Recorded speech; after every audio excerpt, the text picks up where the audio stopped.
रास्ते में ना चला जो गुमराह हो गए। गैरिल मग़दूब उन लोगों पर में से न बना जिन पर तेरा गज़ब हुआ, और ना ही उन लोगों में से बना जो गुमराह हो गए, यानी कि यहूदियों में से न बना। मुफस्सिरीन ने इसकी तफसीर की है, ऐसा में यहूद और नसारा में से न बना। रिश्ता यहूदियों ने बुरे अफ़ाल किए, बुरे किरदार किए, नबियों को कत्ल किया, उनकी नाफरमानियां की, तेरा उन पे गज़ब हो गया।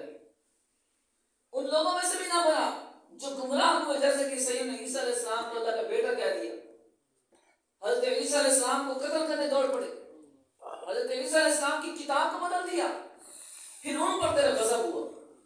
ना उन लोगों से बना जो जिन पर तेरा गज़ब हुआ, ना उन लोगों से बना जिनको तूने गुमराह कर दिया।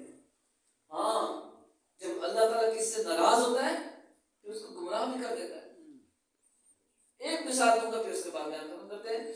वो क्या कि एक बहुत बड़ा अल्लाह का वली था, बनी इसराइल में नाम था बलआम बिन बाउरा। क्या नाम था? बलआम बिन बाउरा।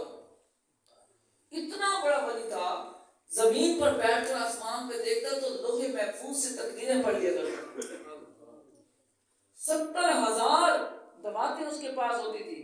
क्या मतलब है 70,000 दवातें? 70,000 शहीद उसके होते थे जो कलम दवात लेके बैठे थे। ये बोलता जाता था और वो नोट करते थे। इतना मजमा 70,000 बहुत बड़ी तादाद है। इतना बड़ा आलिम था, तकदीरें पढ़ा करता था। हजरत मूसा अलैहिस्सलाम का गुस्ताख हो गया, अल्लाह उससे नाराज हो गया। हजरत मूसा अलैहिस्सलाम से उसकी कौम की जंग हुई। उसकी कौम ने उससे कहा